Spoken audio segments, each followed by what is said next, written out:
Asyhadu an la ilaha illallah wahdahu la syarikalah wa asyhadu anna sayyidana Muhammadan abduhu wa rasuluh alladzi la nabiyya ba'dah. Allahumma shalli ala Muhammad sayyidil mursalin wa imamil muttaqin wa ala alihi wa sahbihi wa man da'a bi da'wati ila yaumil qiyamah ma ba'du. Faqala Allah Ta'ala fil Qur'anil Karim, a'udzu billahi minasyaitonir rajim. Bismillahirrahmanirrahim. Zaharal fasadu fil bari wal bahri bima kasabat aydin nas liyudhiqahum ba'dal ladzi amilu la'allahum yarji'un al-ayah. Wa qala Rasulullah sallallahu alaihi wasallam, man amila amalan laisa alaihi amruna fahuwa raddun al-hadis. Alhamdulillah, Bapak Ibu sekalian, jamaah syiar malam rahimakumullah. Malam ini kita bisa bertemu kembali ya dalam kajian rutin terkait dengan masalah ekonomi politik ya, dengan kajian-kajian yang aktual, dan insya Allah malam ini kita akan membahas satu topik bahasan yang saya kira cukup penting untuk kita pahami dan renungkan bersama gitu ya kan, untuk lebih memahami ya akar masalah yang terjadi ya, yang hari ini kita saksikan bencana ya menimpa saudara-saudara kita yang ada di Sumatera ya, khususnya yang berada di 3 kabupaten ya. Jadi malam ini kita akan membahas ya terkait dengan banjir bandang yang ada di eh, Sumatera itu kan, terutama 3 kabupaten saya kira yang paling parah ya, yang ini mengakibatkan korban yang tidak sedikit ya. Kita ingin melihat ya akar masalahnya di mana itu kan, dan bagaimana solusinya menurut sistem ekonomi Islam gitu kan. Baik, Bapak Ibu sekalian, izin share ya materi yang akan kita diskusikan pada kesempatan malam ini. Jadi topik kita sesuai dengan yang disampaikan oleh admin ya. Malam ini kita akan membahas terkait dengan banjir ya, banjir di Sumatera, di mana sebenarnya akar masalahnya, penyebabnya itu adalah kapitalisme dan oligarki. Jadi bukan hujan ya yang menyebabkan terjadinya banjir yang menewaskan saudara-saudara kita yang ada di 3 provinsi tadi. eh Dalam ayat yang saya bacakan di awal tadi ya, kita diingatkan oleh Allah Subhanahu wa taala, Al-Qur'an surat Ar-Rum ayat 41. A'udzubillahi minasyaitonirrajim. Bismillahirrahmanirrahim. Zuharal fasadu fil bari wal bari wal bahri bima kasabat aidinas. Telah nampak kerusakan di daratan maupun di lautan ya, akibat ulah-ulah tangan manusia. Dampak dari banjir besar yang menimpa Sumatera, khususnya 3 provinsi, update yang terakhir yang saya dapatkan di media ya, korban itu yang meninggal itu 914 orang, sementara 389 masih hilang. Karena itu sebelum kita lanjut ya, mari kita eh, kirim doa ya dengan membaca suratul Fatihah untuk saudara-saudara kita yang mendapat musibah ya. akibat kezoliman dari penguasa yang kita saksikan hari ini. Mari kita sama-sama membaca suratul Fatihah bi barakati umul Quran Al-Fatihah. A'udzubillahi minasyaitonirrajim. Bismillahirrahmanirrahim. Alhamdulillahirabbil alamin. Ar-Rahmanir-Rahim. Maliki yaumiddin. Iyyaka na'budu wa iyyaka nasta'in. Ihdinas siratal mustaqim.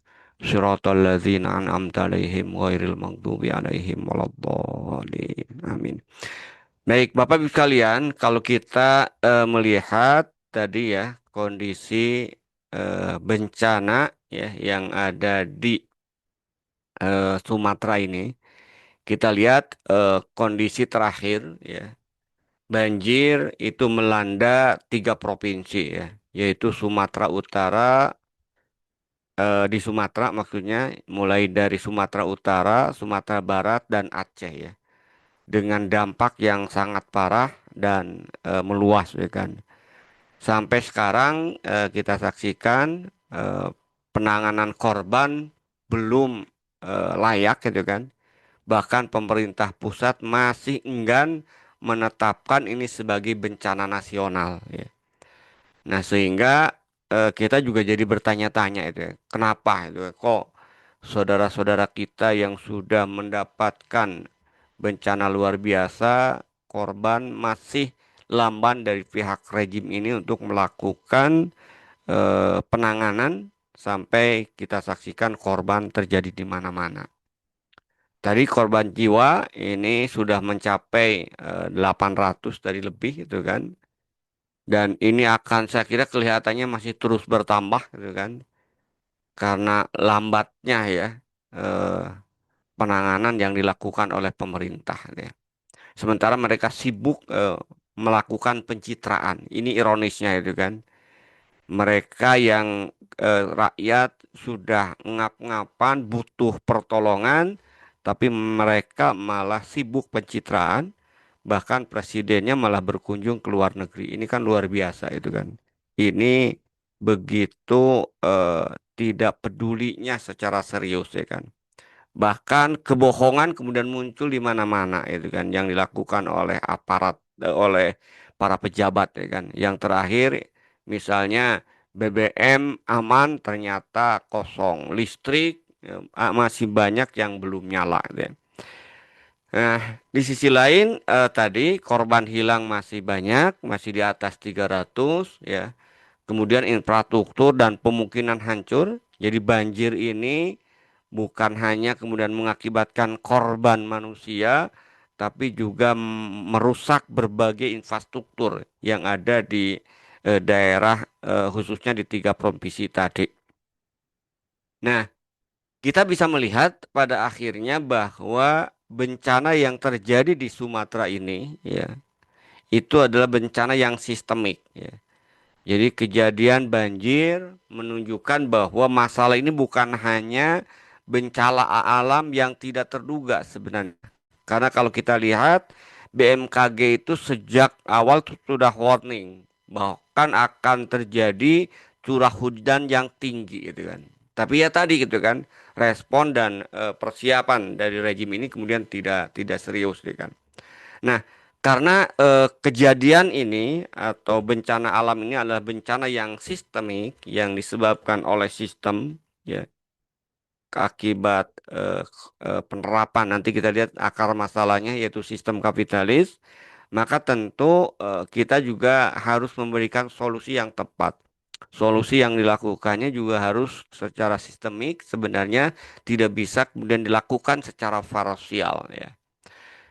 Eh Jadi dengan sebuah retorika, bukan retorika sebenarnya kan, ini fakta ya. Banjir itu bukan hanya sekedar fenomena alam, tapi ini menunjukkan kegagalan sistem ya, yang diterapkan di negeri ini khususnya. Memang betul kalau kita lihat ada curah hujan yang cukup tinggi ya. Jadi ada berita yang menyebutkan ya bahwa curah hujan 1 bulan dikeluarkan diturunkan dalam sehari semalam gitu kan. Jadi sangat besar sekali. Tapi kalau kita perhatikan curah hujan yang besar itu bukan akar masalah, bukan penyebab utama. Bukan penyebab utama adanya banjir bandang tadi, gitu. Karena kalau kita lihat faktor lain yang signifikan atau yang lebih dominan itu adalah terkait dengan nanti kita lihat ya kan, ulah tangan manusia ya, yang membuat kerusakan ya, yang terkait dengan hutan tadi diantaranya.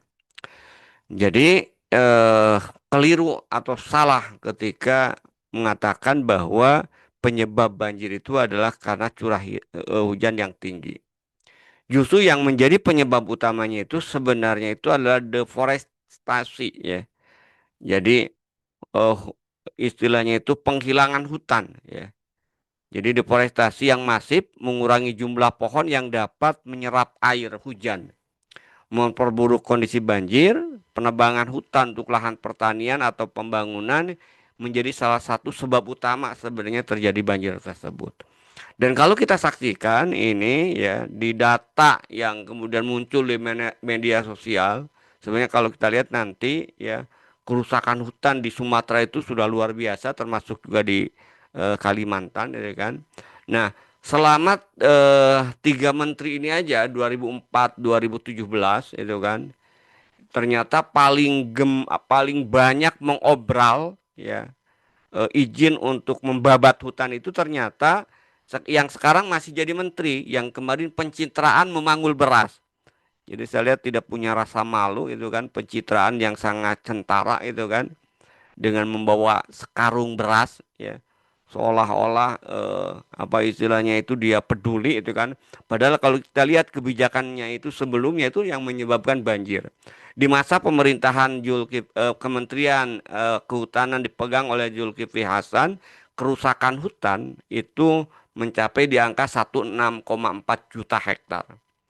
Di menteri sebelumnya MS Kakban itu ada 600.000 hektar. Kemudian di Kementerian Siti Nurbaya itu 216.000 hektar. Jadi kalau kita lihat inilah sebenarnya ya penyebab utama terjadinya banjir ya kan. Nah, cuman masalahnya kan bukan sebab utama di balik penggundulan hutan itu apa? Nanti kita akan bahas lebih lanjut ya kan. Nah, sehingga dengan di sisi lain kita lihat sebenarnya bukan hanya eh, penggundulan hutan ya dengan kerusakan yang luar biasa, hutan-hutan yang dibabat tadi kemudian dialihfungsikan. Salah satunya itu adalah dialihfungsikan untuk perkebunan sawit. Data yang saya dapatkan ya di wilayah Sumatera itu terdapat 7,9 juta hektar lahan sawit ya. Ada yang menyebutkan itu 8,7 juta hektar. Ya. Artinya kalau kita lihat yang tadinya hutan itu berubah jadi kebun sawit, ya kan. Dan kemarin viral juga mungkin ya analisis salah seorang ahli dari ITB membandingkan kenapa kemudian alih fungsi hutan ini menjadi penyebab banjir ya, memperparah banjir, karena ternyata dia membandingkan kalau daya serap air ya hutan kayu dengan apa hutan bukan hutan kebun sawit itu jauh sekali. Kalau dengan hutan kayu, serapan air yang turun dari langit, jadi hujan, itu bisa sampai 95%, sementara serapan air di sawit oleh tanaman sawit itu hanya 40%. Sisanya itu ya tadi itu kan istilahnya itu tumpah ya, tidak diserap ke dalam tanah itu kan. Kemudian juga kita lihat selain alih hutan itu dijadikan perkebunan sawit, ternyata juga ekspansi tambang yang luar biasa. Yang ini menjadi penyebab juga banjir. Kenapa? Karena lingkungan yang rusak akibat tambang, gitu kan. Jadi lebih parah lagi kalau kalau tadi ditanami sawit masih ada mungkin serapan air, ini sudah kalau kemudian diekspansi atau dieksplorasi dengan tambang, yaitu lebih parah dibandingkan dengan di jadikan apa istilahnya itu lahan perkebunan sawit ataupun yang lainnya. Nah, ternyata di Sumatera juga itu luar biasa ya. Ekspansi tambang itu dari hutan itu kemudian berubah menjadi tambang dirusak itu 2,4 juta hektar ya. Dengan 1.900 izin aktif yang tersebar di berbagai provinsi. Nah, di sisi lain kita melihat juga adanya krisis tata kelola sumber daya alam secara menyeluruh ya. Krisis tata kelola sumber daya alam ini semakin jelas ketika kita melihat dampak negatif dari kegiatan manusia terhadap lingkungan yang berkontribusi terjadinya banjir. Misalnya nanti kita lihat itu kan penyempitan sungai gitu kan, atau juga bahkan bukan penyempitan di beberapa eh, provinsi sungai kering gitu kan ya. Sehingga akhirnya apa ya, ketika datang itu ya, karena memang tidak bisa menahan air, ini kan bencana yang luar biasa juga. Jadi saudara-saudara kita atau rakyat itu sekarang dengan adanya alih fungsi hutan untuk pertambangan maupun perkebunan, di musim hujan itu mereka dihadapi dengan banjir ya. Hampir tiap tahun banjir itu. Cuman sekarang memang yang terbesar, yang luar biasa, memakan korban yang sangat besar itu kan. Padahal tiap tahun juga rutin banjir ini kan. Tapi ketika kemudian datang musim kemarau, mereka dihadapkan pada kekeringan. Bahkan kalau kita lihat sering gitu kan, Sumatera itu ya kalau musim kemarau panjang itu kebakaran ya, yang mengakibatkan bencana asap. Kalau tidak kebakaran, mereka kekurangan krisis air. Ini yang terjadi itu kan. Jadi benar di dalam ayat Al-Qur'an yang saya bacakan di awal tadi, betul-betul ya Allah menyatakan telah terjadi kerusakan di daratan maupun di lautan itu akibat ulah-ulah tangan manusia. Nah, jadi kalau kita simpulkan ya akar masalah terkait dengan ya kalau tadi penyebab utama ya banjir itu adalah deforestisasi hutan dan alih fungsi hutan. Pertanyaannya kenapa kok dengan begitu masifnya alih fungsi hutan ya atau penggundulan hutan ya, atau eksploitasi yang jor-joran terkait dengan sumber daya alam itu kan yang menyebabkan ya kehancuran lingkungan dan ekologi gitu ya. Nah, kalau kita lihat akar masalah utamanya itu adalah karena selama ini pengelolaan sumber daya alam itu menggunakan paradigma kapitalisme. Itu yang saya sebutkan di awal, akar masalah banjir di Sumatera itu yang harus kemudian kita pahami itu bukan semata-mata terkait dengan hujan, ya kan? Juga bukan terkait dengan semata-mata penggundulan hutan, tapi di balik itu sebenarnya yang menyebabkan apa istilahnya itu penggundulan hutan, kemudian penjarahan hutan itu istilahnya itu baik yang legal maupun ilegal itu adalah karena ya sumber daya alam itu dikelola dengan paradigma kapitalis. Nah, di sisi lain tidak ada kendali dari pemerintah, ya, tidak ada AMDAL yang layak dan sebagainya. Kenapa? Karena ya politik yang digunakan itu adalah politik demokrasi yang melahirkan penguasa oligarki, ya. Sehingga penguasa itu bukan berpihak kepada rakyat, tapi justru penguasa itu berpihak kepada oligarki kapitalis. Kita saksikan ya, tadi juga saya lihat baca di media sosial, bagaimana rakyat ya lahan mereka diserobot oleh oligarki. Bahkan beberapa minggu yang lalu misalnya kita dapat wacana ya, ini sudah sedang dipersiapkan oleh Kementerian Agraria bahwa lahan nganggur itu sekarang akan lebih cepat kemudian diambil alih oleh negara itu kan kalau dibiarkan ditelantarkan 90 hari gitu ya.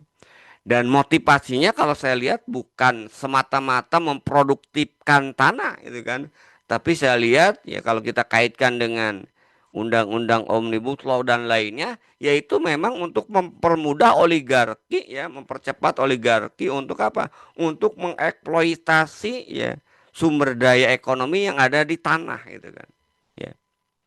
Nah, sehingga dengan sistem ekonomi kapitalis yang diterapkan, politik demokrasi yang kemudian diterapkan, yang melahirkan penguasa oligarki, maka sumber daya alam itu akhirnya dikuasai oleh korporasi besar, baik asing maupun oligarki lokal. Ya. Yang jelas mengabaikan kepentingan masyarakat dan lingkungan. Jadi tadi ada jutaan ya hektar kelapa sawit, ya perkebunan sawit. Ternyata yang memiliki dan menikmatinya bukan rakyat, tapi bahkan itu oligarki kapitalis bahkan yang dari asing. Saya pernah misalnya ke Sumatera itu ya, ketika Kalimantan ya, dan mungkin juga Sumatera yang jelas di Kalimantan waktu itu. Ternyata ya sebagian besar lahan sawit itu dimiliki oleh perusahaan Amerika itu kan, perkebunan itu. Mereka dengan modal yang mereka miliki itu kan, ongkang-ongkang kaki aja tinggal menikmati keuntungan, sementara ya rakyat masyarakat itu kemudian menjadi buruh ya untuk mengeksploitasi, justru malah tadi menyebabkan kerusakan lingkungan mereka sendiri. Nah, dari mana kita bisa mengambil kesimpulan bahwa akar masalahnya itu adalah paradigma sumber daya alam ya, pengelolaan sumber daya alam dengan sistem kapitalis dan politik demokrasi yang melahirkan penguasa oligarki, atau bahasa sekarang yang terkenal itu dengan peng-peng, penguasa dan pengusaha itu kan. Maka kerusakannya lebih parah gitu kan. Kalau sebelumnya penguasa itu pengusaha itu di belakang penguasa, artinya dia menyetir aja. Sekarang ya terjun langsung itu kan yang disebut dengan feng-feng tadi, penguasa dan pengusaha. Termasuk saya kira juga anggota DPR MPR-nya banyak dari kalangan para penguasa. Sehingga kalau kita lihat undang-undang yang dilahirkan itu selalu tidak pernah kemudian pro rakyat, pasti undang-undang itu adalah pro kapitalis, pro oligarki, pro pengusaha yang serakah gitu kan. Kita saksikan undang-undang Omnibus Law misalnya. Nah, sementara kalau undang-undang itu kemudian untuk kepentingan rakyat, ya mereka lamban, bahkan nyaris kalau tidak menjadi perhatian publik nggak dibahas. Misalnya undang-undang perampasan aset itu sampai sekarang belum juga disahkan, gitu kan. Nah, kenapa? Karena tadi anggota DPR-nya juga banyak pengusaha itu kan. Jadi inilah yang saya kira semakin memperburuk ya kondisi masyarakat negara ini itu kan. Rejimnya kapitalis, dikuasai oligarki, ya DPR-nya sama. Bahkan juga sekarang mungkin juga sama legislatifnya itu kan. Nah, kalau kita lihat apa bukti bahwa pengelolaan sumber daya alam itu kemudian menggunakan paradigma sistem kapitalis, jadi bohong ketika mereka berkoar-koar bahwa Indonesia menerapkan sistem ekonomi Pancasila. Nggak ada itu yang namanya sistem ekonomi Pancasila. Yang ada itu adalah sistem ekonomi kapitalis itu kan. Nah ini masyarakat harus sadar itu kan. Jangan mau terus dibohongi oleh ya para, termasuk mohon maaf juga para intelektualnya ya, yang menjadi perpanjangan tangan ya oligarki itu kan. Itu kan. Jadi apa bukti bahwa negara ini kemudian menerapkan sistem ekonomi kapitalis ya? Ya, sebenarnya sudah banyak ya. Dan nggak ada yang namanya sistem ekonomi Pancasila itu kan. Walaupun sekarang misalnya digembar-gemborkan kembali, kemudian anggaran triliunan untuk membangun koperasi merah putih, ya tetap aja sebenarnya yang dominan itu adalah kapitalis. Yang pertama itu adalah ciri khas sistem ekonomi kapitalis itu adalah privatisasi atau swastanisasi pengelolaan sumber daya alam. Dan sering saya sampaikan dalam berbagai kesempatan, dampak dari privatisasi pengelolaan sumber daya alam ini, hampir semua sumber daya alam kita itu dikuasai oleh swasta. Mulai migas, emas dan perak gitu kan. Ya termasuk juga perkebunan ya. Kalau kita lihat 60% kurang lebih ya dari tadi jutaan hektar perkebunan sawit itu dikuasai oleh swasta. Nah, jadi kalau kita lihat dengan privatisasi ya, mulai dari undang-undang sumber daya alam, undang-undang sumber daya air, undang-undang migas dan yang lainnya, semuanya itu kemudian semangatnya itu adalah privatisasi dan liberalisasi. Sehingga dampaknya tadi privatisasi ini mengakibatkan penguasaan oleh segelintir korporasi, mengurangi akses masyarakat terhadap sumber daya alam yang seharusnya menjadi milik bersama, gitu kan.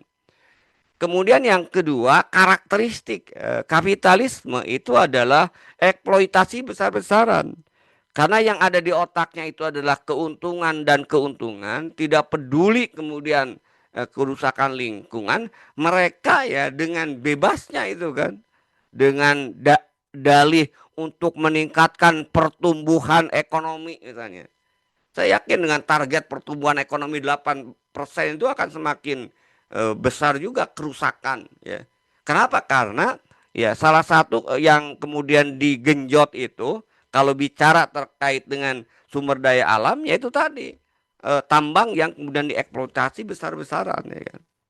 Nah, sehingga akhirnya dengan eksploitasi besar-besaran yang dilakukan tanpa memperhitungkan dampak lingkungannya menyebabkan kerusakan yang parah dan mengancam keberlangsungan ekosistem. Ini ciri yang kedua yang kita bisa saksikan bukti bahwa negara ini kemudian menggunakan sistem kapitalis dalam pengelolaan sumber daya alam. Contoh nyata misalnya di Raja Empat ya kan di Papua ya yang itu daerahnya yang sungguh indah itu kan. Sekarang sudah dirusak dengan adanya tambang ya kan, di sana itu kan. Kenapa? Lagi-lagi gitu kan keserakahan para kapitalis ya. Nah, yang ketiga, minim kontrol lingkungan. Kita lihat harusnya itu kan diperhitungkan AMDAL. Contoh nyata itu kan, ketika pembangunan kereta api cepat Bandung Jakarta itu nyaris tidak ada ya analisis dampak lingkungan yang memadai, apalagi ya pembukaan hutan tadi termasuk juga ya tambang-tambang.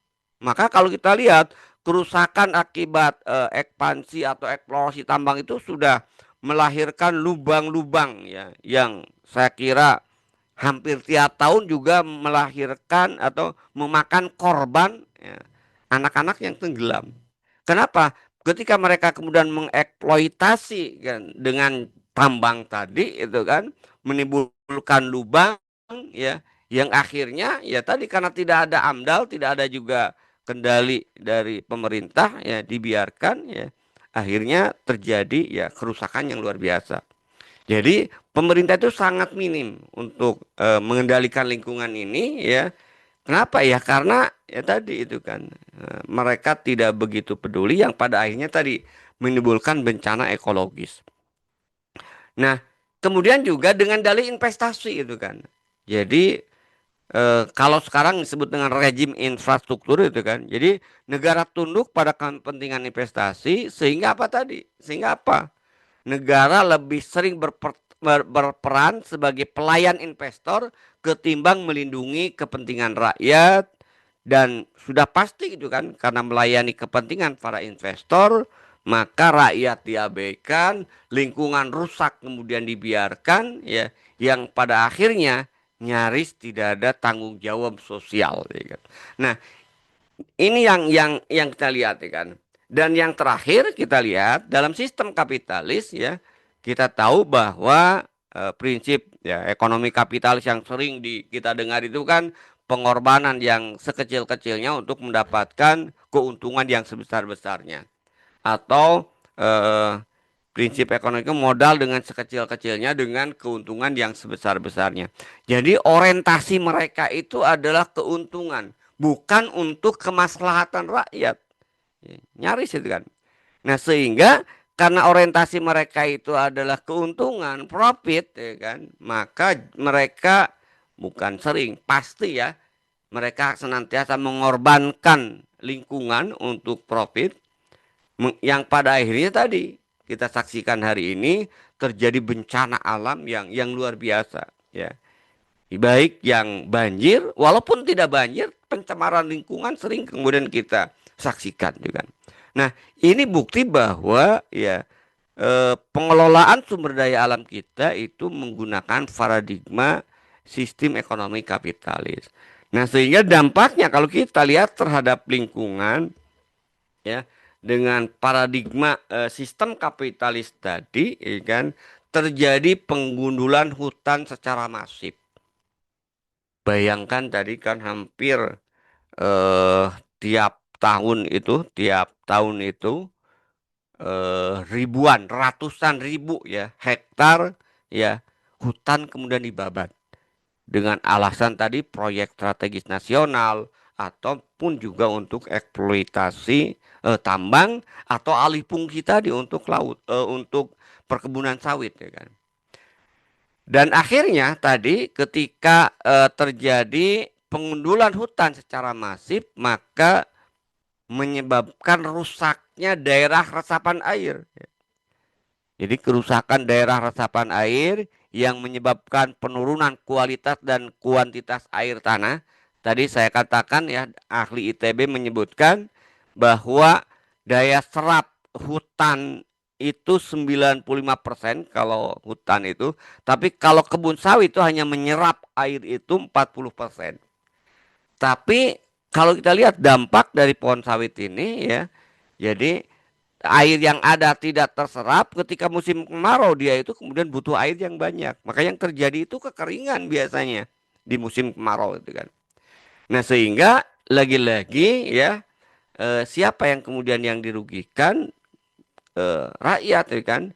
Di musim hujan banjir, di musim kemarau mereka itu kemudian kekeringan. Nah, karena kerusakan ya alam setiap hujan kemudian membawa lumpur sungai lumpur ya dari air-air yang tidak terserap membawa lumpur yang terjadi berikutnya itu adalah pendangkalan sungai. Pendangkalan sungai mengganggu aliran air, meningkatkan risiko banjir dan pada akhirnya merusak ekosistem perairan. Dan akhirnya juga mengurangi kapasitas sungai untuk menampung curah hujan yang tinggi. Sehingga akhirnya seperti yang saya sering kita saksikan itu kan sungai di musim kemarau itu nyaris kering karena mata airnya kemudian tidak ada itu kan. Di musim hujan banjir itu kan. Kenapa? Karena dangkal tadi, pendangkalan yang terjadi. Begitu juga keserakahan mereka itu kan. Itu juga sampai ya nanti kita lihat lereng-lereng pun itu kemudian mereka itu ya rubah itu kan mereka gunakan ya dibabat juga itu kan yang akhirnya kemudian menyebabkan terjadinya longsor dan banjir bandang ini yang kita saksikan hari ini. Jadi longsor dan banjir bandang sering terjadi akibat hilangnya vegetasi yang berfungsi sebagai penahan tanah.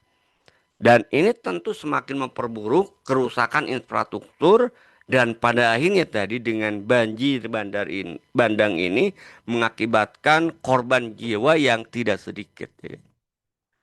Krisis ekologi kemudian akhirnya berulang yang menunjukkan bahwa dampak dari praktek kapitalis tadi itu tidak hanya bersifat sementara akan terus menerus itu kan.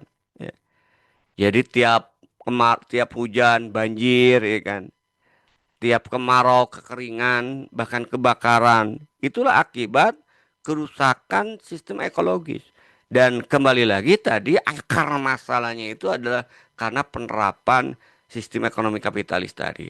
Nah, bukti konkret ya tadi ya, ini alih tambang gitu kan dengan bukan alih tambang, alih lahan hutan menjadi perkebunan sawit dan tambang kalau kita lihat.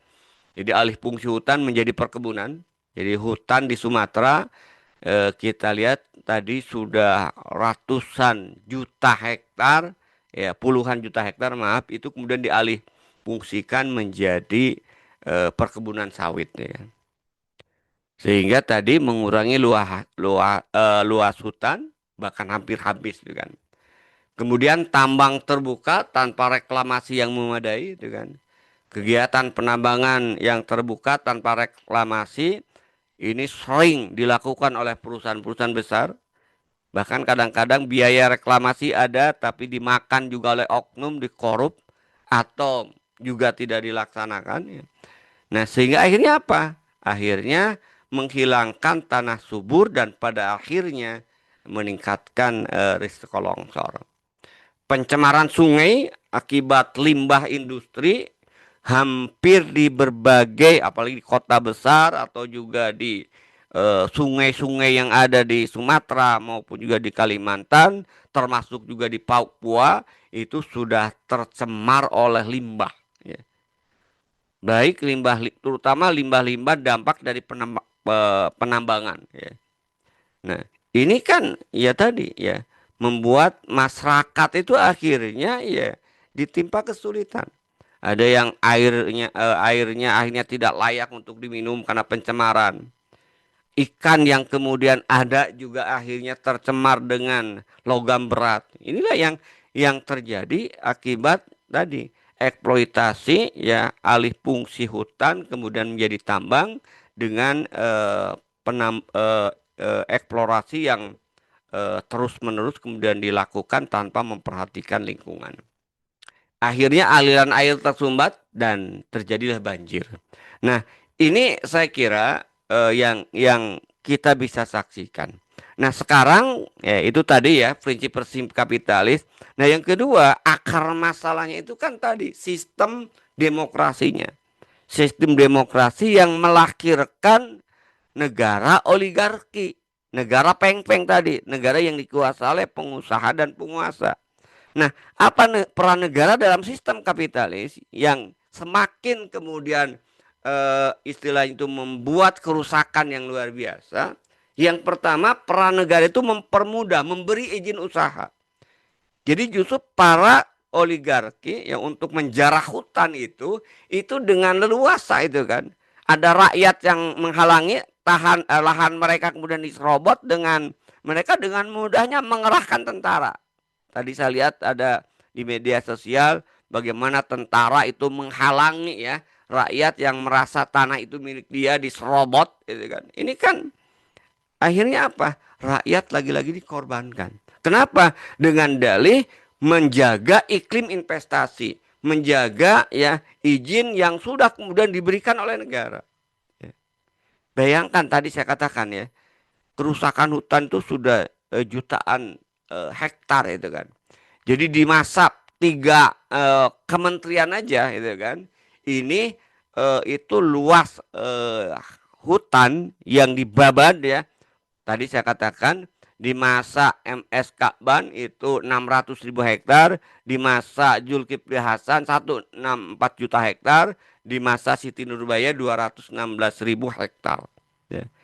Mereka dengan leluasa menjara. Ini kita lihat kan, saya menduga pasti di dalamnya itu ada kolusi. Kenapa? Karena ketika kemudian membuka hutan itu diuntungkan luar biasa. Kenapa? Karena kayunya juga mahal, kan. Jadi oligarki yang mendapat izin untuk alih fungsi hutan, menebang hutan, hutannya mereka tebang itu sudah untung luar biasa. Misalnya kasus di Papua ketika ada proyek strategis nasional pencetakan sawahnya enggak berhasil tapi pembabatan hutannya itu sudah dilakukan gitu kan. Akhirnya apa? Kenapa? Karena ya tadi dengan membabat hutannya aja mereka sudah untung triliunan gitu kan. Belum kalau mereka berhasil mengalihkan fungsi, ada tambang, ada perkebunan gitu kan dengan sawit misalnya. Tanpa itu pun mereka sudah diuntungkan gitu kan. Ya. Nah, itu yang pertama ya, memberikan izin usaha, kemudian juga setiap regulasi pasti pro investor. Ya, makanya Presiden sekarang Prabowo misalnya mengatakan pernah akhirnya viral juga kan, nggak usah takut katanya dengan deforestasi gitu kan. Kelapa sawit juga kan pohon, ada daunnya, ada juga batangnya. Nah ini kan saya kira nggak layak, saya kira pernyataan sebagai seorang kepala negara seperti itu. Terbukti menurut para ahli tadi kan hutan sawit walaupun itu ada kebun sawit walaupun ada daun, ada juga rantingnya, ternyata daya serap airnya itu sangat minim. Gitu. Ya. Nah jadi eh, kalau ini tidak dihentikan, saya kira mungkin habis nanti hutan di Sumatera maupun di Kalimantan. yang tersisa bisa jadi tidak akan tersisa lagi gitu kan. Karena faktanya hari ini misalnya di Sukabumi itu ada hutan lindung. Ternyata hutan lindung itu hanya di pinggirnya saja, itu kan di dalamnya itu sudah dieksplorasi atau tambang migas itu kan. Ya. Dan siapa yang melakukan? Perusahaan Amerika, Chevron ya kan. Dan tentu ini dapat izin gitu kan. Padahal mereka sudah membuat regulasi tapi mereka langgar sendiri. Misalnya regulasinya itu adalah dilarang untuk eksploitasi di hutan lindung ya. Tapi ya tetap ya. Karena menurut mereka ya hutan itu tidak produktif gitu kan. Mereka ada tambang yang harus potensi tambang yang luar biasa, mereka korbankan ya. Nah, ini yang kedua itu kan peran negara dalam sistem kapitalis memberi izin, setiap regulasi itu selalu pro investor, lemah dalam pengawasan. Ya. Secara teori mereka selalu mengatakan bahwa setiap proyek itu harus disertai dengan analisis dampak lingkungan, tapi faktanya itu nggak pernah dilakukan secara serius. Ya, ya contoh nyata aja ya. Kita lihat proyek kereta api cepat Jakarta Bandung itu kan eh, tidak dilakukan secara serius terkait dengan analisis dampak lingkungan, ya. Termasuk juga proyek-proyek yang lain, proyek jalan tol yang bisa menyebabkan banjir dan sebagainya, yang akhirnya pada akhirnya menyengsarakan juga rakyatnya. Ini juga kerap tidak dilakukan. Kenapa? Karena pendekatannya itu bukan untuk kemaslahatan, tapi pendekatannya itu untuk keuntungan oligarki dan cuan yang masuk ke dalam kantong para pejabatnya. Ya. Sehingga akhirnya pengawasan itu nyaris tidak ada. Kong kali kong gitu kan.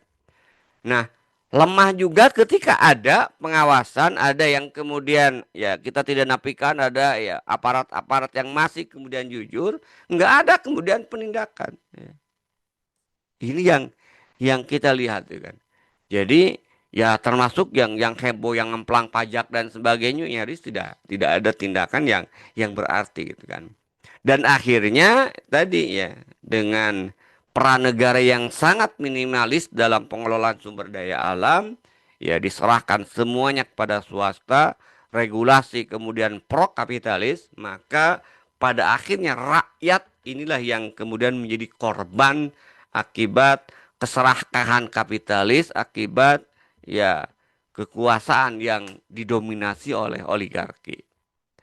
Nah, sehingga kita ambil kesimpulan banjir itu sebagai bukti kegagalan sistem, bukan semata-mata curah hujan yang tinggi, tapi banjir yang rutin kemudian terjadi, bahkan tahun ini terbesar yang disebut dengan banjir bandang menimpa 3 provinsi, itu semakin mengokohkan, semakin kemudian membuktikan kegagalan baik sistem ekonomi kapitalis dari sisi ekonominya maupun sistem politik demokrasi.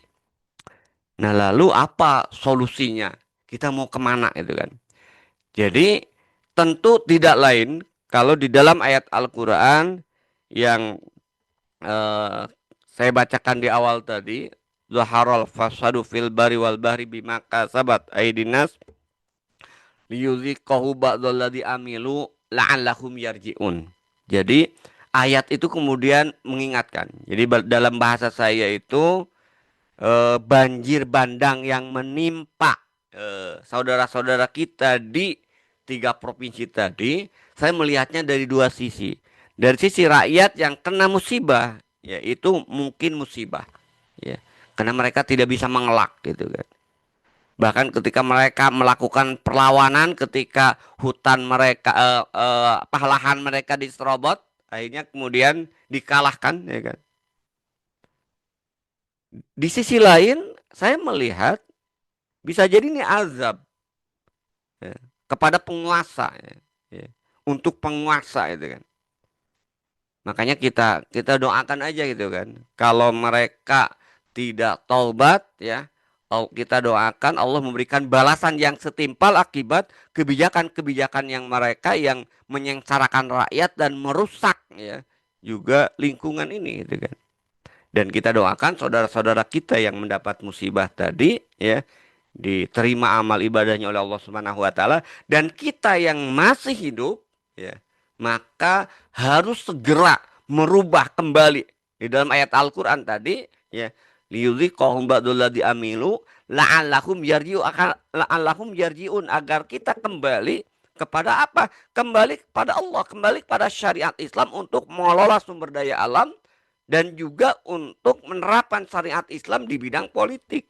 Kenapa? Karena tadi saya katakan di awal bahwa akar masalah terjadinya banjir itu adalah akibat ya penerapan sistem ekonomi kapitalis dan sistem politik demokrasi. Nah, kita lihat dalam konteks ekonomi bagaimana Islam memandang ya, memandang alam ya. Kalau kita lihat dalam pandangan Islam ya, alam itu merupakan amanah dari Allah Subhanahu wa taala yang harus dikelola dengan bijaksana. Makanya kalau kita lihat di dalam ayat Al-Qur'an, manusia itu wakil Allah, khalifah fil ard, gitu kan. Wakil dari Allah untuk memakmurkan bumi, untuk mengeksploitasi sumber daya alam itu untuk kemaslahatan manusia, bukan untuk kerusakan, yang membuat kerusakan. Nah, ini pandangan Islam secara umum. Kenapa? Karena dalam pandangan Islam, hidup ini itu adalah untuk ibadah.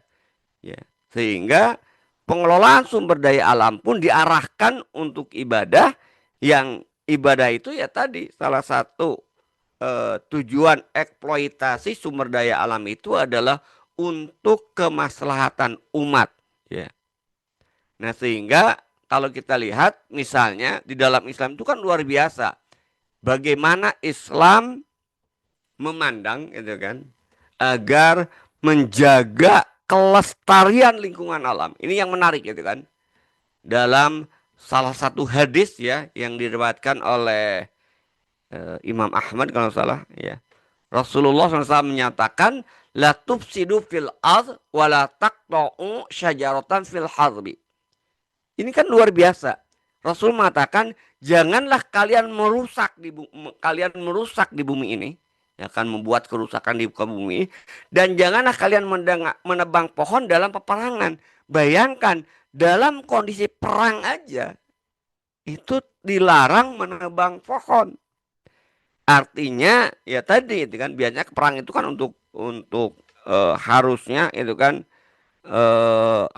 istilahnya itu kan dengan perang ini kan ya pasti rusak gitu kan. Tapi ternyata itu kan Islam ketika perang pun kita tidak boleh menambang pohon sembarangan. Apalagi dalam kondisi normal. Ini kan luar biasa itu kan. Islam sampai seperti itu kan menjaganya. Nah, dalam sistem ekonomi Islam lebih jauh kemudian dijelaskan untuk melindungi ya pengelolaan sumber daya alam yang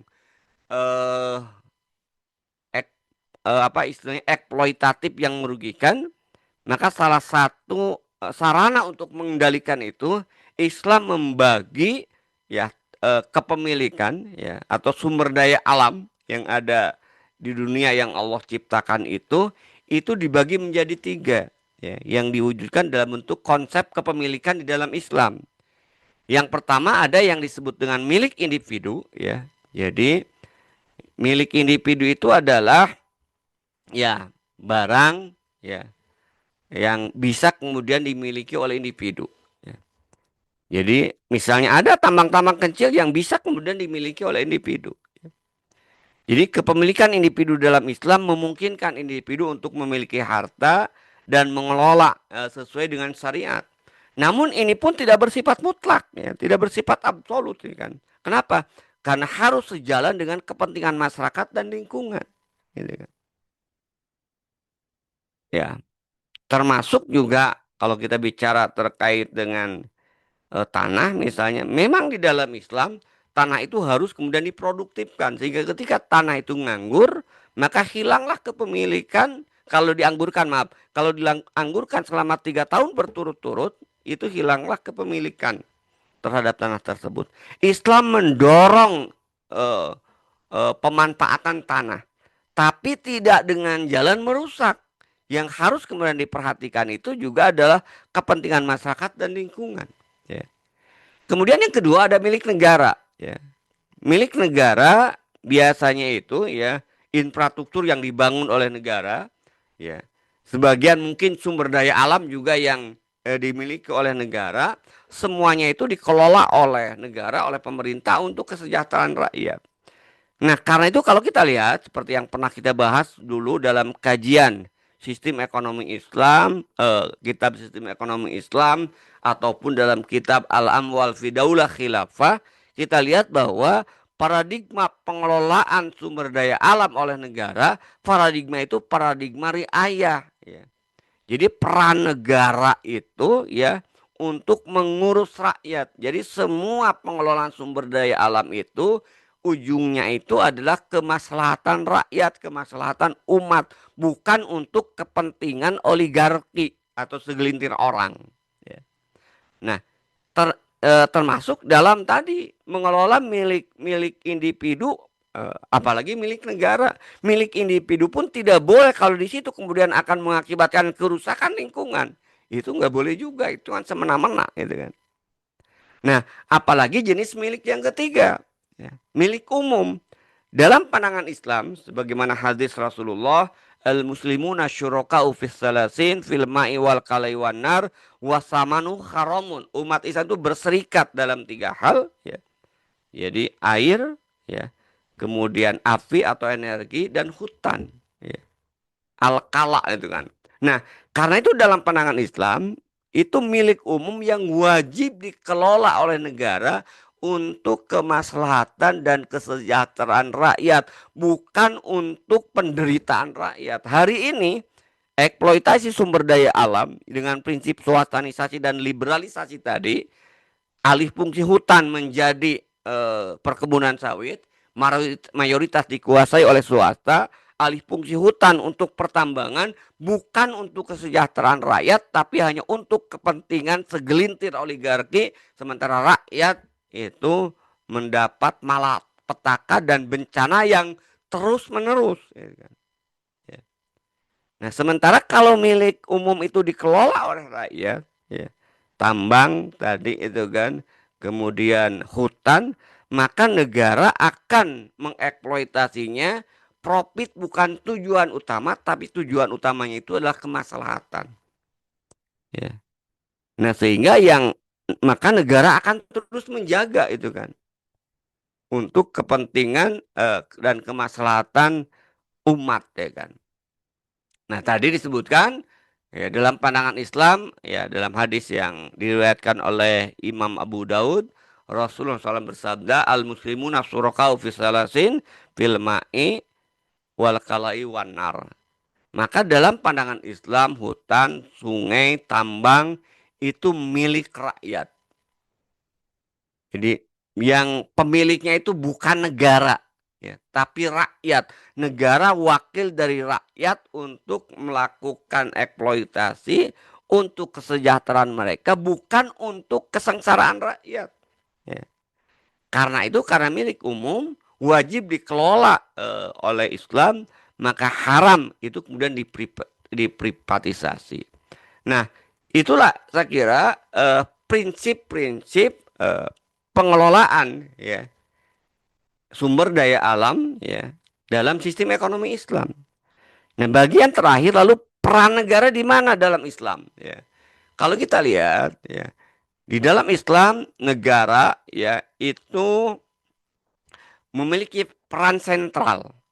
Jadi negara bukan hanya memberikan izin, bukan hanya sebagai regulator, tapi di dalam Islam ya negara itu berperan langsung mengelola sumber daya alam dengan tujuan tadi ya kemaslahatan umat, kemaslahatan rakyat, maka akan terjadi di sana itu perlindungan terhadap lingkungan.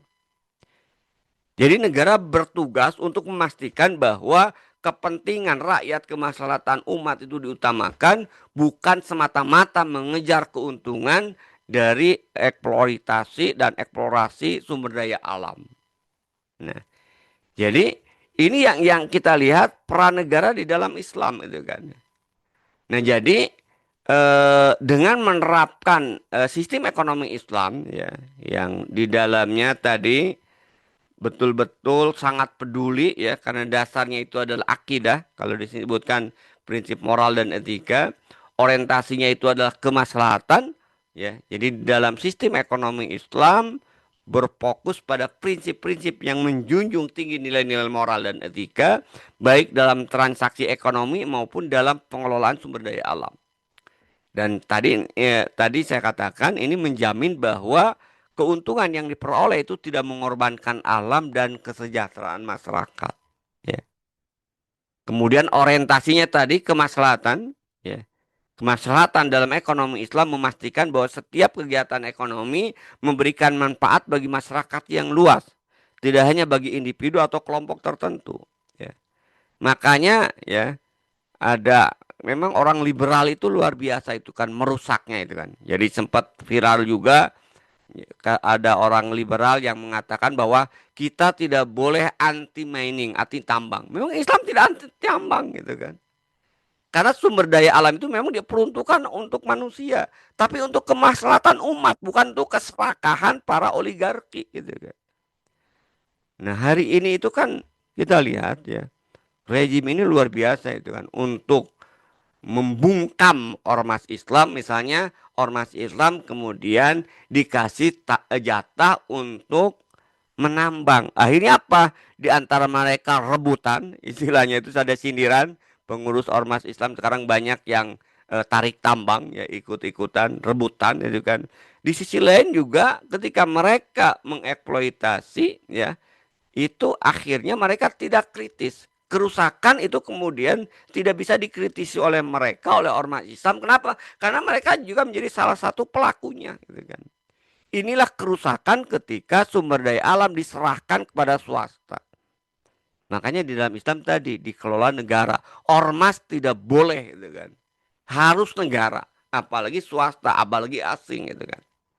Nah, tentu juga dalam sistem ekonomi Islam, ya negara bertanggung jawab atas kelestarian lingkungan, ya menjamin bahwa pengelolaan sumber daya alam itu tidak membuat kerusakan. Ya.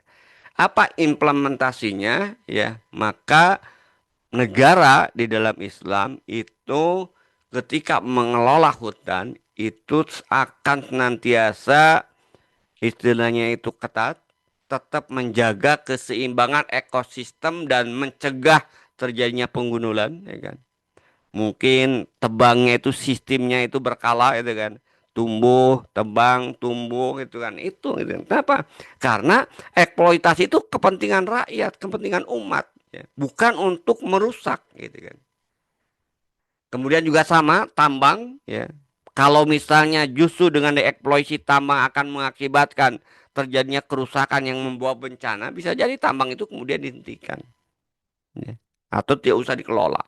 Atau kalau kita lihat ilmuwan-ilmuwan muslim akan membuat sebuah rekayasa penemuan yang tambang kemudian bisa dieksploitasi tapi tidak merusak lingkungan. Kalau sekarang kan jor-joran itu kan. Karena dengan prinsip ya keuntungan yang sebesar-besarnya itu kan dengan biaya yang serendah-rendahnya. Tadi kita lihat dampaknya itu kan.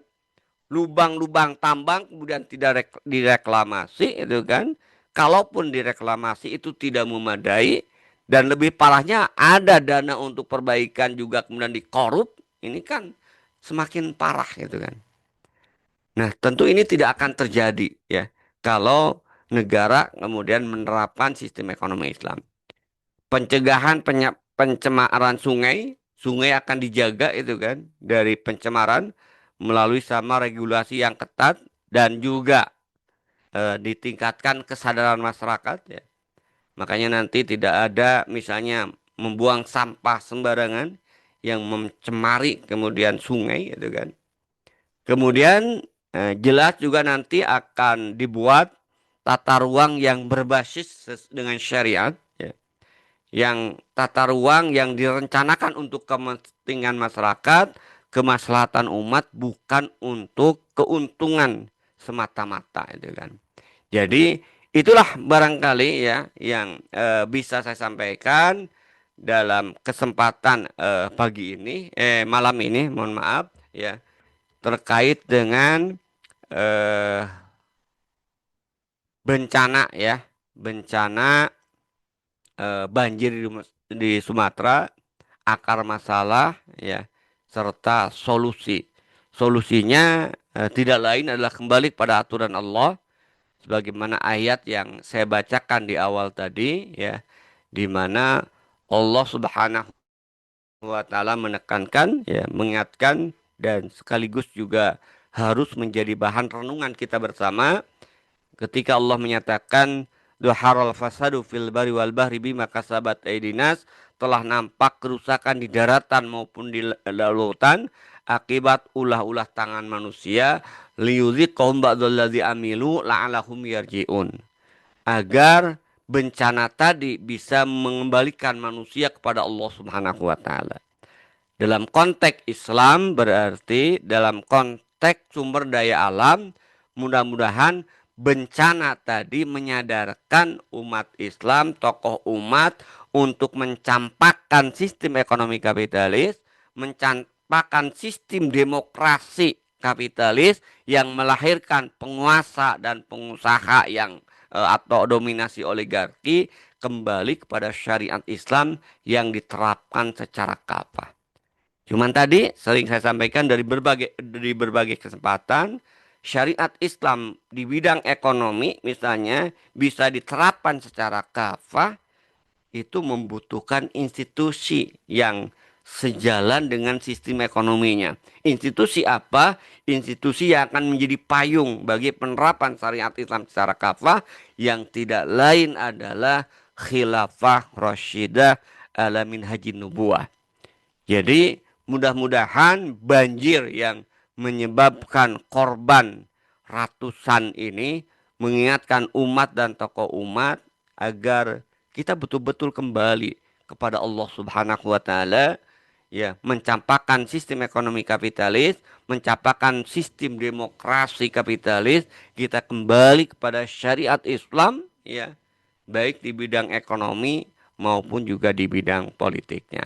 Itu ya barangkali ya Mas Norman yang bisa saya sampaikan sebagai pengantar diskusi pada kesempatan malam ini.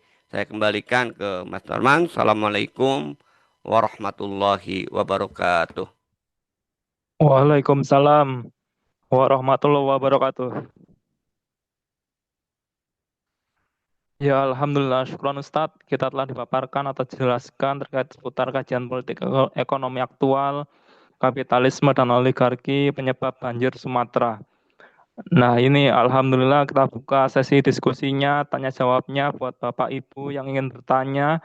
Kita kasih kesempatan mau live atau langsung bertanya ke beliau, bisa nanti langsung raise hand saja to the point pertanyaannya. Atau yang memang ingin mengirimkan pertanyaannya ke kolom komentar, bisa juga kirimkan ke kolom komentar pertanyaannya. Nanti kita akan mintakan beliau langsung menanggapi. Baik, kami berikan kesempatan buat yang bertanya langsung juga boleh.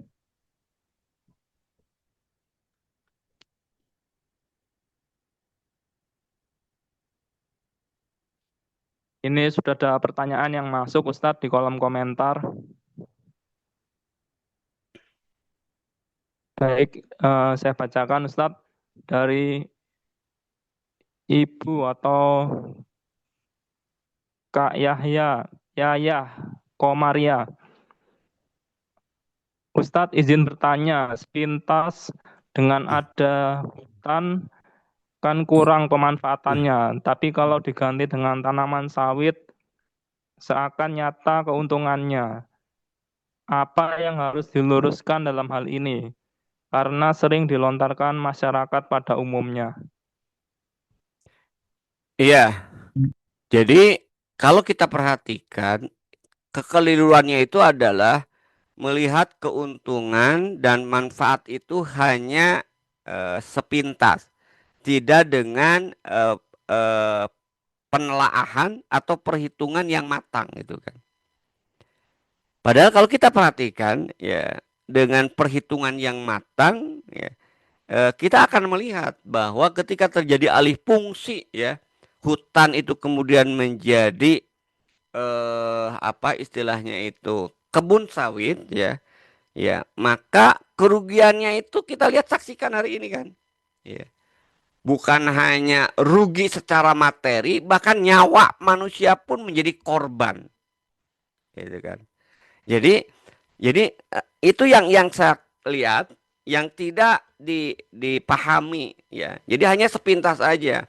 Seolah-olah tadi memang kalau hutan ya, itu eh lebih lama gitu kan. Karena kalau kalau misalnya tadi kan kalau hutan itu satu pohon aja misalnya itu kan bisa katakanlah 20 tahun mungkin ya, itu kan misalnya ya besarnya atau mungkin dipercepat misalnya itu 5 tahun sementara ya sawit itu kan keuntungannya itu ya itu bisa tiap tahun gitu kan setelah sama aja setelah 5 tahun itu kan sawit itu keuntungan terus menerus gitu kan sampai kurang lebih 20 tahun karena nanti setelah 25 tahun tetap aja juga harus diremajakan ya kan karena produktivitasnya menurun.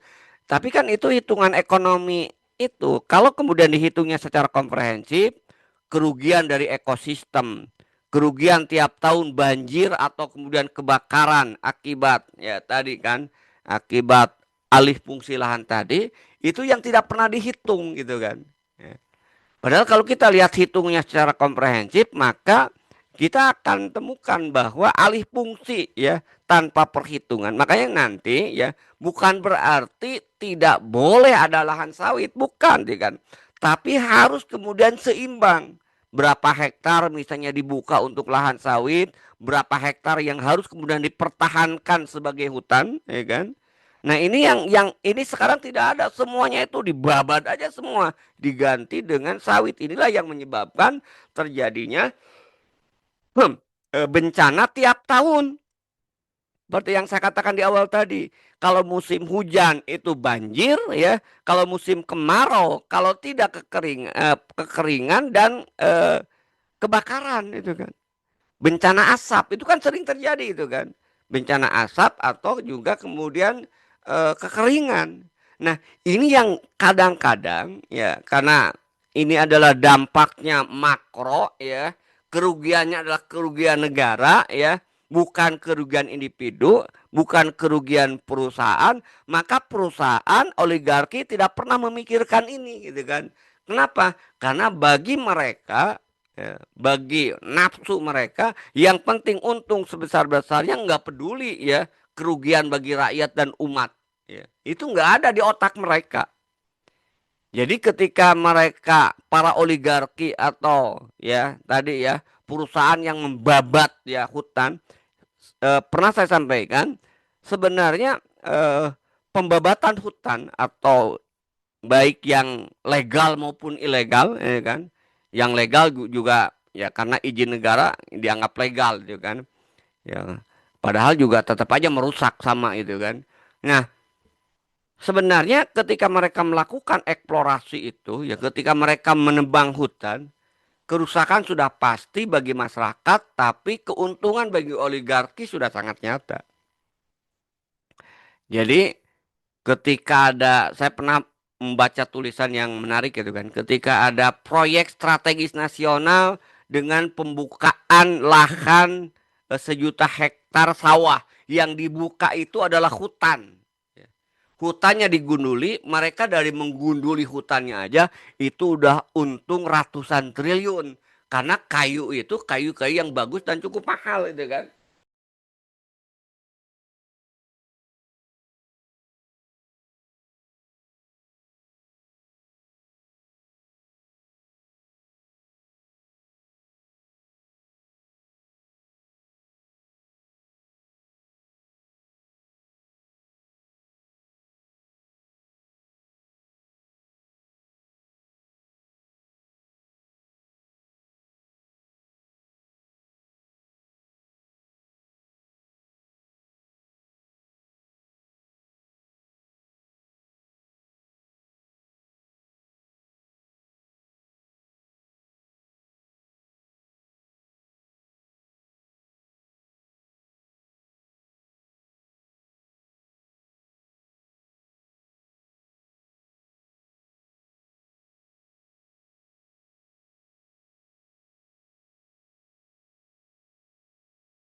eh HP tadi eh baterainya habis ya.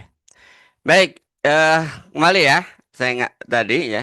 Jadi kenapa kemudian ada yang mengatakan bahwa sawit itu eh lebih menguntungkan karena sudut pandangnya itu sudut pandang perhitungan individu, ya. Bukan perhitungan komprehensif ya. Tidak memperhatikan kelestarian lingkungan, tidak memperhatikan kerusakan yang ditimbulkan dari alih fungsi hutan menjadi sawit tadi. Itu ya barangkali ya kesimpulannya. Wallahu alam. Ya, Alhamdulillah, syukron Ustadz. Bagaimana Ibu Yayah Komaria? Apakah sudah terjawab pertanyaannya? Bila ada tanggapan kembali mungkin sebelum kita masuk pertanyaan berikutnya. Baik, sepertinya sudah cukup. Nggih. Ya baik, ini ada dua pertanyaan lain Ustadz yang masuk. Pertama dari Bapak Kabayan.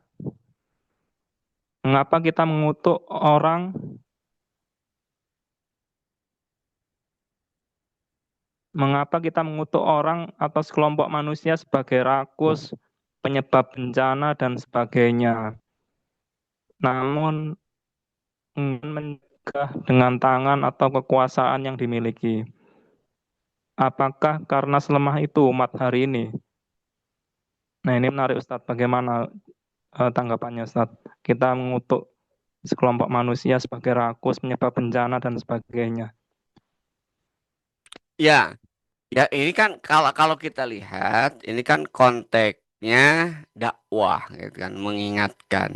Yang memang kalau kita melihat tadi ya, dasar hadis itu kan disebutkan kan. Di dalam hadis itu disebutkan man ra'a minkum munkaran falyughayyirhu biyadi fa illam yastati fa bilisani wa illam yastati fa biqalbihi wa dzalika adaful iman ya kan.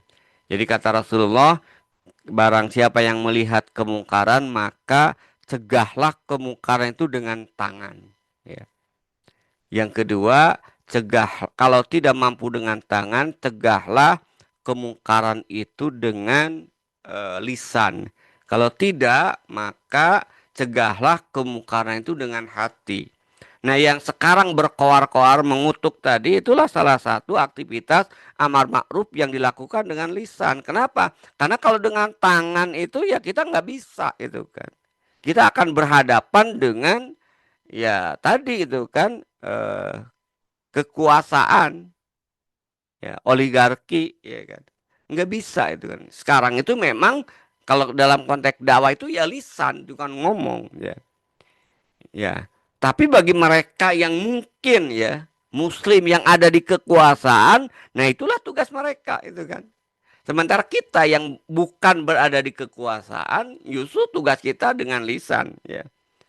Kenapa? Karena kalau kita dengan tangan ya kita nggak akan bisa, bahkan akan membuat ya madorot kita akan dituduh ya, ya akan dituduh misalnya ya ketika kita melihat apa istilahnya itu segerombalan orang-orang yang rakus gitu kan dari oligarki ya, jangankan istilahnya itu tanah resmi milik mereka. Maksudnya resmi itu diizinkan. Misalnya hutan yang dibabat atas izin dari pemerintah. Mereka sudah dapat izin. Mereka yang menyerobot tanah rakyat, rakyat kemudian membela dengan tangan mereka juga dipukuli oleh aparat ya kan. Jadi bukan masalahnya takut atau tidak, tapi memang kalau kita pahami dari hadis tadi itu kan tergantung posisinya itu kan. Jadi ya harusnya memang dengan tangan. Ya, makanya yang lebih besar itu adalah penguasa yang punya ya kekuasaan, tapi malah mereka kolaborasi dengan oligarki untuk melakukan kerakusan ya. Itulah yang dosanya lebih besar di hadapan Allah Subhanahu wa taala. Termasuk juga dosa bagi kita yang diam, yang tidak ngomong ya. Bahkan menyetujui. Nah, itu juga dosa itu kan. Jadi Dan kalau kita lihat hadis tadi memang ya minimal ya kita tidak setuju itu sudah selemah-lemah iman. Nah kalau hari ini saya lihat ya kan, saya pernah ditanya juga ya kan yang protes itu ya misalnya contoh yang dieksploitasi ya tambang yang ada di Papua di Raja Empat.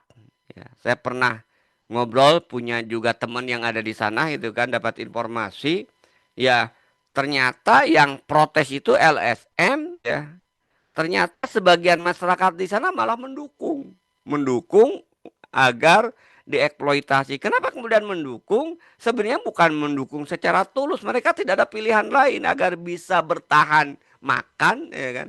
Kan sistem ekonomi kapital itu menciptakan kemiskinan struktural, ya.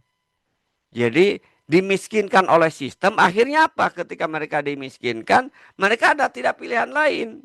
Maka sebenarnya bukan mereka itu mendukung terhadap eksploitasi tambang gitu kan. Ya mereka terpaksa itu kan.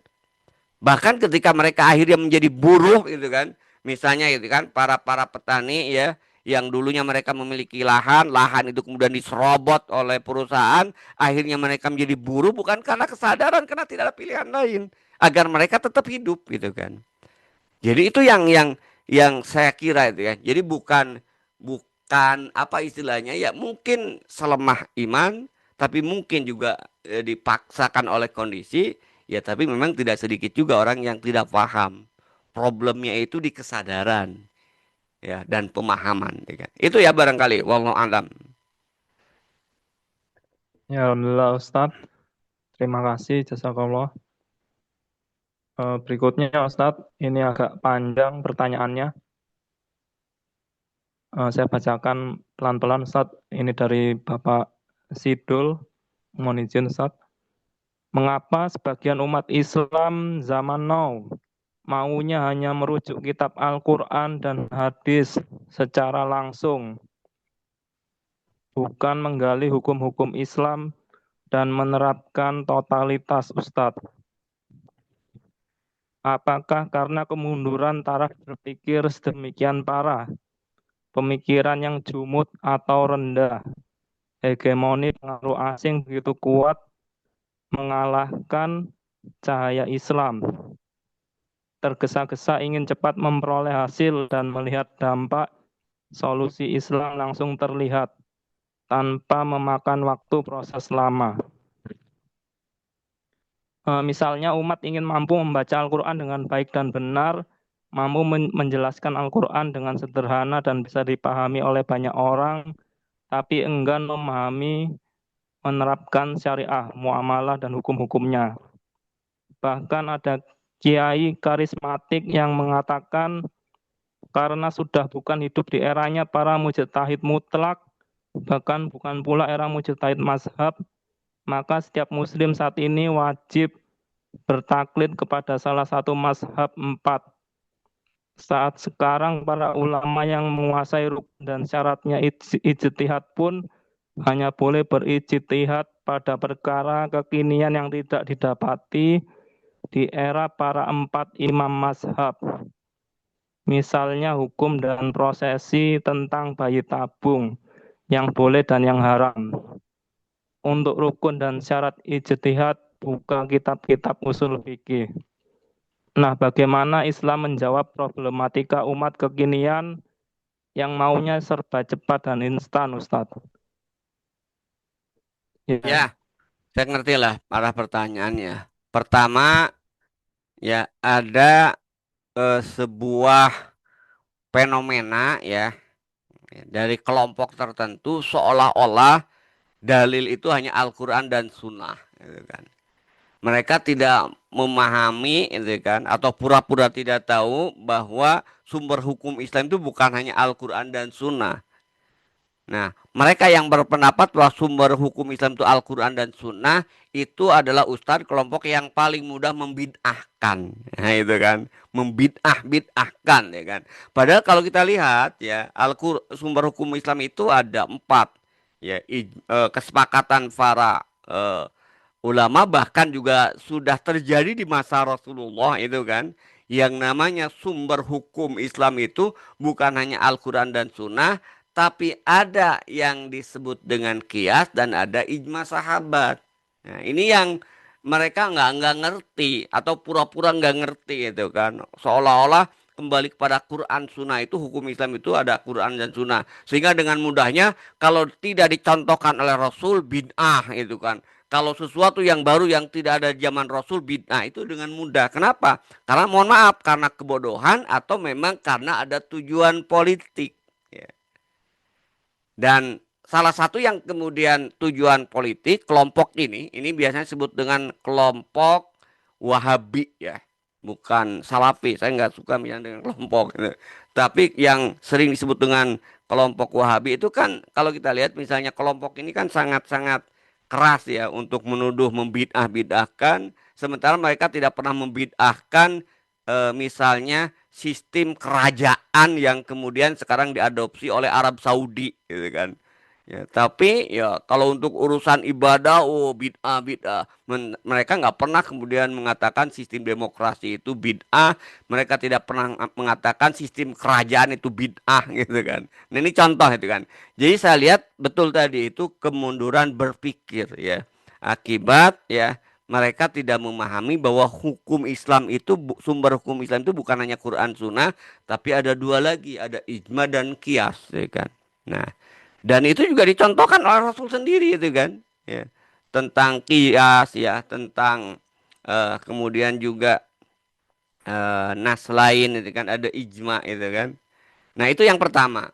Yang kedua, ya memang salah satu juga penyakit umat ini ketika dihadapkan pada kemunduran berpikir, maka muncul istilahnya itu bukan tradisi ya, muncul pola pikir instan. Ya. Contoh itu kan, orang kadang-kadang sering meminta, coba aja kalau kita lihat pertanyaan-pertanyaan itu kan, mereka itu inginnya itu instan, yang penting jawabannya itu. Ketika dijelaskan panjang lebar bagaimana istimbatnya, mereka mengatakan jadi kesimpulannya gimana Ustaz? Halal haram gitu. Jadi mereka kadang-kadang nggak mau berpikir bagaimana proses istimbat ya kan. Jadi memang ya generasi sekarang umat Islam tuh banyak yang generasi instan. Jadi mereka tidak mau kemudian berupaya berpikir secara serius ya ketika berbicara terkait dengan masalah agama itu kan. Inginnya instan atau juga taklid ya taklid dengan bahasa kasarnya taklid buta, ikut aja. Contoh ini ya. Misalnya itu kan contoh ya misalnya gitu maaf contoh ketika ada perbedaan aja ya awal akhir Ramadan ya kan itu kan mereka nggak pernah berpikir secara serius mana sih dalil yang terkuat bahkan di kalangan intelektual ya bahkan mohon maaf sampai gelarnya bisa sampai doktor dan profesor pun kadang-kadang mereka nggak peduli ya penting saya mau ikut aja ramenya itu kan jadi mereka itu, nah ini tadi lagi-lagi kaitannya dengan apa? Kaitannya dengan orientasi kehidupan. Jadi kalau urusan sains teknologi ya mereka ingin dengan teori yang terbaru itu kan dan teori yang terkuat kan ketika mereka menyusun tesis itu kan skripsi disertasi kan dicari teori-teori terbaru, teori yang kuat ya kan landasan teori. Tapi ketika berbicara terkait dengan agama, terkait dengan hukum Islam, cukup saya mah ikut aja pemerintah misalnya. Ikut saja MUI misalnya, tanpa ada sikap yang kritis ya. Jadi bukan hanya instan sebenarnya, tapi kita dihadapkan pada masyarakat, sebagian masyarakat yang jumud ya. Ketika mereka berhadapan dengan Islam, agama itu kan. Itu saya lihat ya kan. Jadi itu yang saya tangkap dari pertanyaan intinya ya. Yang tadi kenapa kemudian muncul fenomena ya eh, hanya berhukum kepada Al-Quran dan Sunnah aja.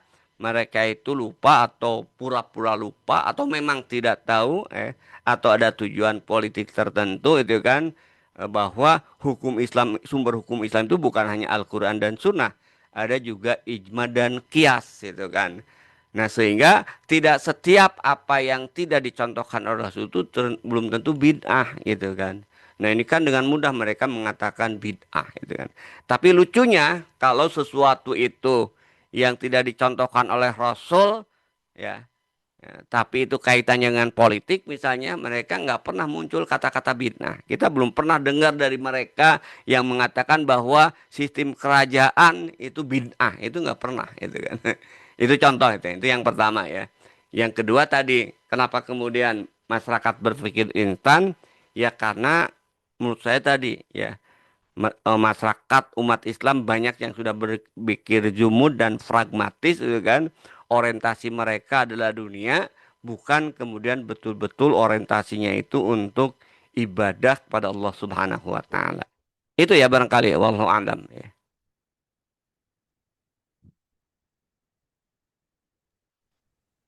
Ya, alhamdulillah, syukron Ustadz. Menarik ini Ustadz. Pertanyaannya panjang-panjang Ustadz. Bagaimana Cukup ya saya kira Bapak? ya. Nah, atau Ya, masih ada? ya, baik Ustadz. Barangkali ada closing statement Ustadz. Ya, baik ya Bapak Ibu sekalian, kalau kita renungkan ya, saya kembali mengingatkan terkait dengan bencana ya yang menimpa saudara-saudara kita di Sumatera ini ya. Kalau kita kembali kepada ayat Al-Qur'an surat Ar-Rum ayat 41 tadi, itu sudah sangat jelas sebenarnya tujuan Allah menurunkan bencana, musibah bagi rakyat, azab mungkin mohon maaf bagi penguasa yang memang sengaja berpaling dari aturan Allah Subhanahu wa taala adalah agar mereka kembali kepada Islam ya. Karena itu kita berharap bencana musibah yang menimpa ya negeri ini senantiasa menyadarkan umat dan tokoh umat agar kita kembali kepada syariat Islam ya. Dalam konteks pengelolaan sumber daya alam ini, kita berharap umat, tokoh umat segera sadar untuk mencampakkan sistem ekonomi kapitalis, mencampakkan sistem demokrasi kembali kepada aturan Islam secara kafah. Di dalam sistem ekonomi Islam, di dalam ekonomi menerapkan sistem ekonomi Islam secara kafah, di dalam politik menerapkan sistem politik yang dicontohkan oleh Rasulullah Shallallahu Alaihi Wasallam. Intinya semoga kita berharap ya musibah ini mengingatkan agar umat Islam dan tokohnya kembali kepada aturan Allah, kembali menerima Islam secara kafah, termasuk syariatnya secara kafah, dan harus disadari syariat Islam bisa diterapkan secara kafah memerlukan sebuah institusi yang menerapkannya. Institusi itu tidak lain adalah khilafah Rasyidah ala minhajin nubuah.